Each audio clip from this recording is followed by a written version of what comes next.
El 22 de marzo de 1999, una joven mujer de nombre Cynthia Vigil apareció caminando desnuda en los alrededores de Elephant Butte, en Nuevo México. Tenía una herida profunda de la cual emanaba sangre, así como moretones y rasguños en diferentes partes de su cuerpo. Además, mostraba indicios de haber sido maniatada, pues llevaba en su cuello una cadena de acero similar a la que usan los perros, además de varias cadenas. Dicha escena parecía sacada de una sesión sadomasoquista. Sin pensarlo, Cynthia fue atendida y tras escuchar su caso, los agentes policiales no podían creer lo que estaban escuchando. Dicha escena superaba una película de terror. Una vez que Cynthia terminó de contar su historia, les dio indicaciones a los policías de cómo llegar al lugar de donde había escapado. Se trataba de una enorme casa en las afueras de la ciudad, cerca de un lago. Después de inspeccionar metódicamente el lugar, encontraron diversos artículos de tortura y videocámaras que registraron lo más aberrante que una persona le puede hacer a otra.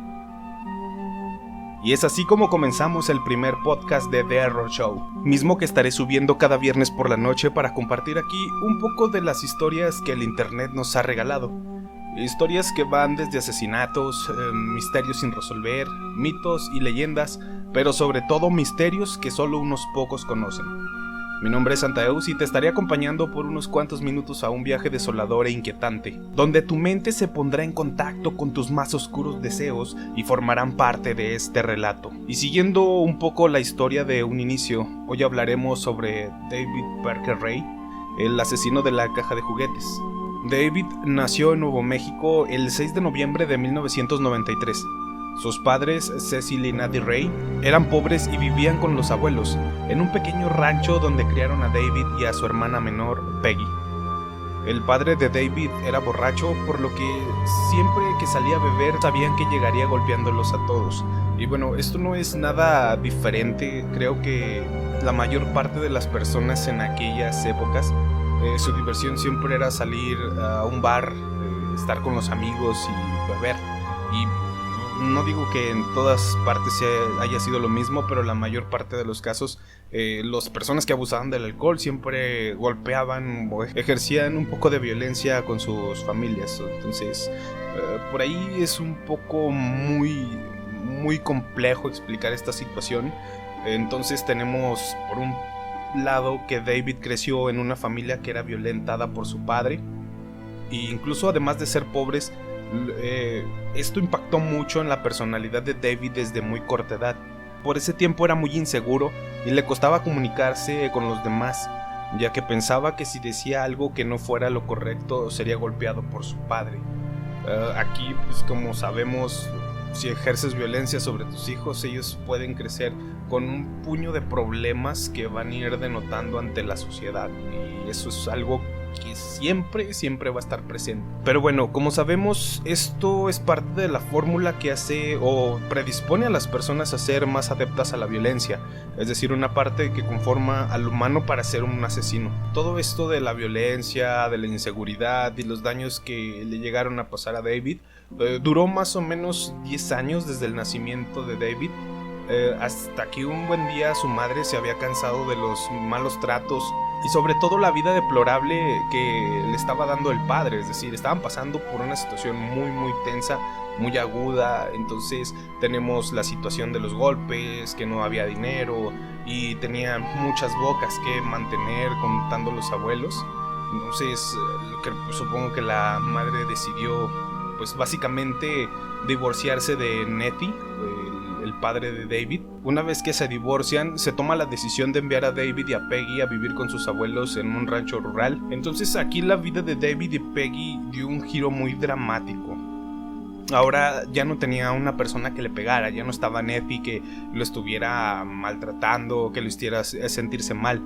Ahora aquí estaría pasando algo totalmente diferente. Su abuelo Ethan Ray, o sea el padre de Nettie, tenía cerca de 70 años y vivía con unos estándares muy estrictos que esperaba que siguieran todos los demás nietos. El incumplimiento de las reglas que él prácticamente les estaba poniendo a menudo les estaría dando como resultado que los niños fueran disciplinados físicamente. Ahora no simplemente eran golpes por algo malo que hicieran, sino también, por ejemplo, si yo le ponía una tarea a David y la hacía mal, era disciplinado a golpes. Así que podríamos decir que si te portabas mal, eras castigado a golpes. Y si hacías mal algo que yo te ponía a hacer, eras castigado a golpes. En la escuela, David, que era muy alto, era tímido e incómodo. Es decir, era de esas personas que con simplemente verlas, ellas se están poniendo muy nerviosas. Tuvo muchas dificultades para adaptarse y sobre todo adaptarse a sus compañeros de clase, que a menudo lo estaban intimidando.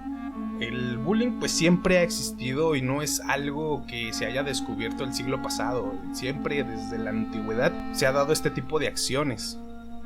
Entonces, como ya existía antes, simplemente no tenía la palabra que hoy conocemos como bullying. Lo intimidaban simplemente por todo este conjunto de características que David ya venía acarreando desde su niñez.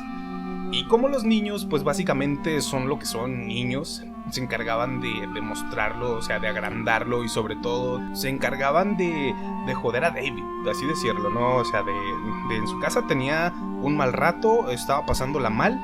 Los niños en la escuela se encargaban de joderlo más. Gran parte de su tiempo libre lo pasaba bebiendo. Ya desde muy pequeño David bebía, y todo esto lo llevó a que usara drogas, mismas que usaba para olvidarse de la vida que llevaba.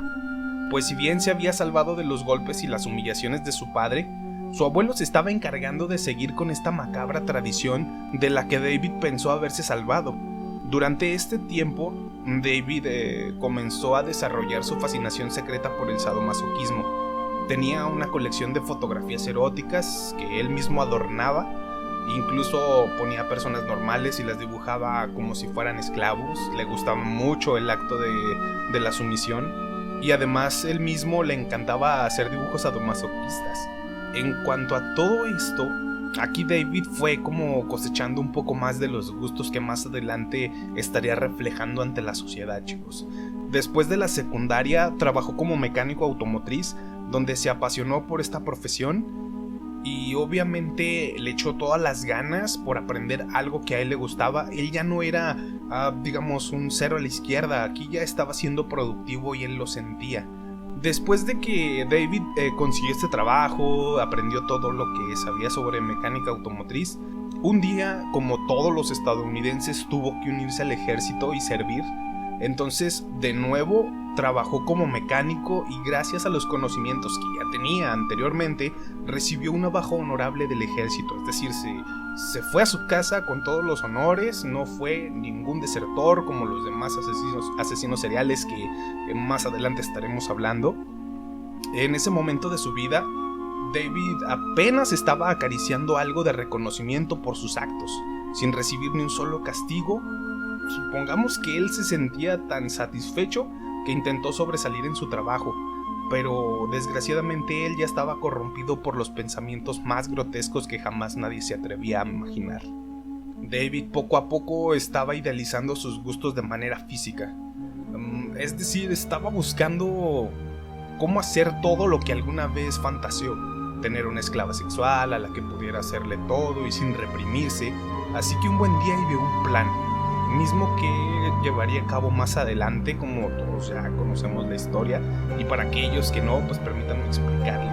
Como ya lo habíamos mencionado, Cynthia Vigil fue su primera víctima conocida, misma quien conduciría a la policía donde se realizaban las más grotescas acciones impartidas por David. Y pues básicamente Cynthia llevaría a la policía a este lugar donde fue capturada por David, la secuestró y la mantuvo unos días ahí dentro de su casa, hasta que Cynthia pudo escapar.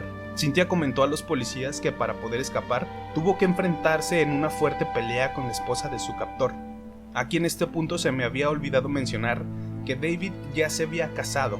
Él ya tenía una familia completamente funcional, por así decirlo. Él ya tenía esposa y tenía una hija, y esta hija pues estaba a punto de casarse, es decir, tenía un novio con la que posiblemente ya se iba a casar, y todos eran una buena familia. En este punto de la historia, y ya con esposa e hijos, y teniendo a su esposa como cómplice, David es cuando rapta a Cynthia. Ese es un pequeño paréntesis que quería abrir.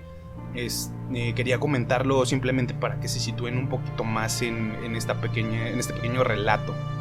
Como lo comentaba, Cynthia se estaba enfrentando a la esposa de su captor. Cynthia aprovechó que David había salido y logró escapar. Una vez que Cynthia estaba recibiendo lo que es la ayuda médica, los policías se dirigieron al lugar que les había descrito, situado a unos pocos metros del lugar de donde había sido encontrada. Como ya habíamos descrito la casa en un inicio, lo primero que vieron fue un enorme tráiler de camión, el cual estaba fuertemente cerrado con llave. Y bueno, esto de hecho los policías no le tomaron la mayor de la importancia, lo dejaron totalmente de lado. Ellos se centraron directamente en la casa. Intentaron llamar la puerta, pero la pareja no se encontraba por ningún lado, ya que parecía que habían decidido escapar. Aunque su intento fue en vano, fueron detenidos por la policía y más adelante estarían confesando que no estaban huyendo, sino que estaban buscando a su víctima, estaban buscando a Cynthia, estaban viendo la forma de si podían regresarla y poder seguir continuando con la tortura que le estaban haciendo. Según sus declaraciones, David llevaba a sus víctimas a su casa, les colocaba un pesado collar de metal asegurado con un gran candado. Este mismo estaba sujeto a la pared con una gran cadena gruesa. Enseguida tomaba una cinta de audio y la reproducía en una radiocasetera para que sus víctimas escucharan un mensaje muy grotesco que sin duda a todas las personas que lo escucharon los hizo llorar, los hizo vomitar. Incluso comentan que esta misma cinta fue, digamos, como parte del entrenamiento de diversos agentes del FBI que tenían que escucharlo para ver si podían aguantar todo lo que venía en su, en su forma de trabajar, chicos.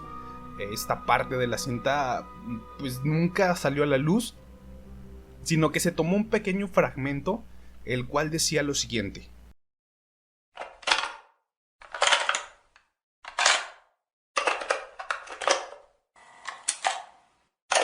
Hola perra, ¿estás cómoda? Lo dudo. Con las manos y tobillos encadenados, probablemente con los ojos vendados. Estás desorientada y asustada también. Me imagino, algo perfectamente normal.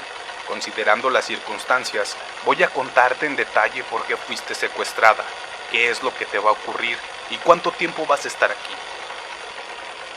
No sé los detalles de tu captura, porque esta cinta fue creada el 23 de julio de 1993 como una grabación de advertencia general para futuras mujeres cautivas.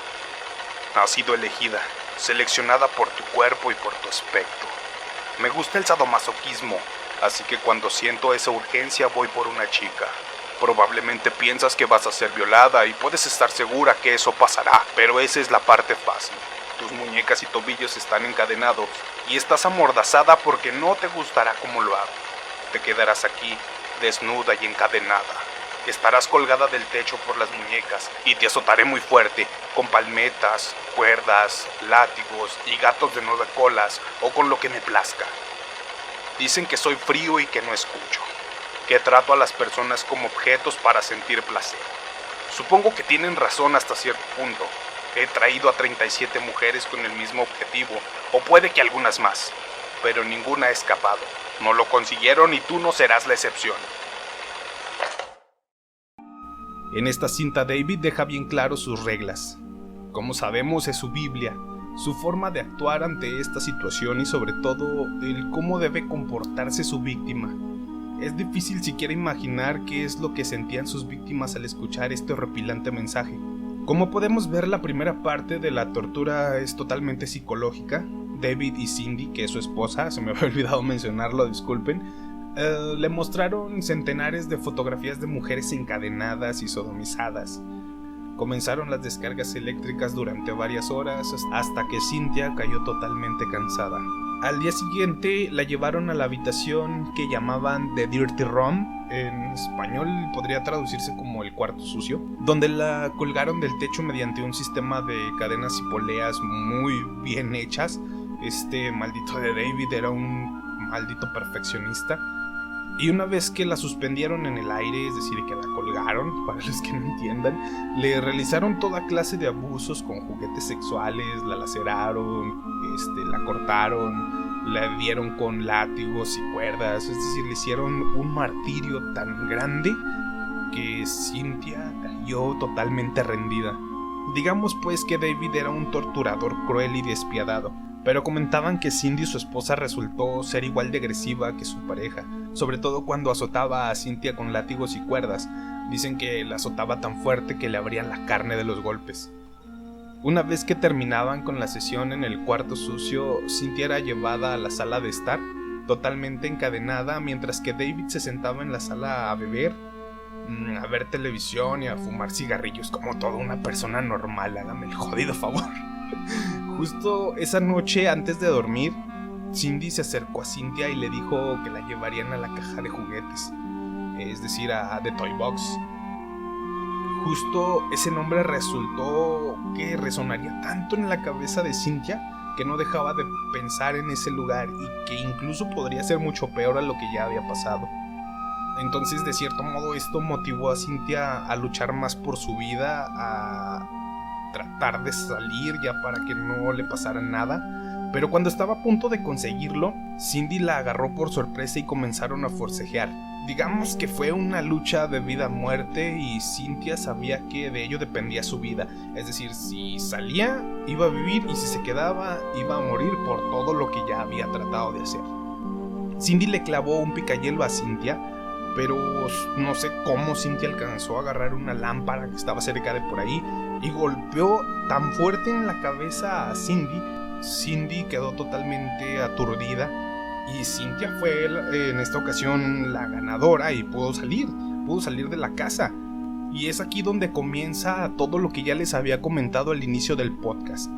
Tras la detención de la pareja, el FBI se hizo cargo de la investigación y comenzó a unir piezas de un puzzle, de un rompecabezas que parecía no tener ninguna conexión. Sobre la mesa había varios cadáveres encontrados en el desierto, numerosas desapariciones inexplicables y sobre todo algunas prostitutas que alegaban haber sido torturadas, pero que no recordaban cómo les había ocurrido.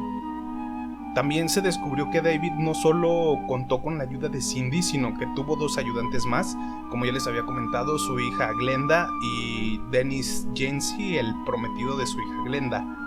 Entre los cuatro seleccionaban a mujeres, y la mayoría eran prostitutas, para que David se divirtiera con los juguetes sádicos y sexuales que había coleccionado y en algunas ocasiones creado. Pese a la infinidad de pruebas recabadas y los testimonios en su contra, David Parker Ray seguía manteniendo su inocencia y achacando dichas mentiras a las supervivientes. Solo 3 de ellas, Cynthia Vigil, Angélica Montano y Kelly Garrett, fueron las que tuvieron un poco más de valor y le hicieron frente a David Parker Ray en el juzgado. Se sentaron justo al lado de su novia Cindy, de su hija Glenda y el novio de su hija Dennis. Entonces, digamos que fueron las más valientes, las que más se atrevieron a ¿cómo decirlo, chicos? Pues básicamente hacerle cara y decir, fue la persona que me torturó, que me secuestró y me mantuvo privado de mi libertad durante los últimos días. David se enfrentó a 3 juicios. El primero fue declarado nulo porque el jurado no logró ponerse de acuerdo, pese a los testimonios y las pruebas que tenían en la mesa, chicos. El segundo tuvo que ser aplazado tras la muerte del juez que estaba llevando a cabo el caso. Y el tercero, ya en abril del 2001, el acusado se declaró culpable tras llegar a un acuerdo con la fiscalía. Pidió 5 años de libertad condicional para su hija y aceptaría todos los cargos. El tribunal condenó a David a 223 años de prisión y aunque intentó retractarse de su confesión, creo que ya era demasiado tarde. Supongamos que ya el asesino de la caja de juguetes no pudo decir, no, yo no las maté, solamente acepté porque me estaban chantajeando. No, ya era un punto muy, muy elevado del caso y él trató de, retractarte diciendo que su mente estaba muy nublada, que él estaba muy confundido y que todo esto era gracias a que un día anterior él había tomado un medicamento muy fuerte.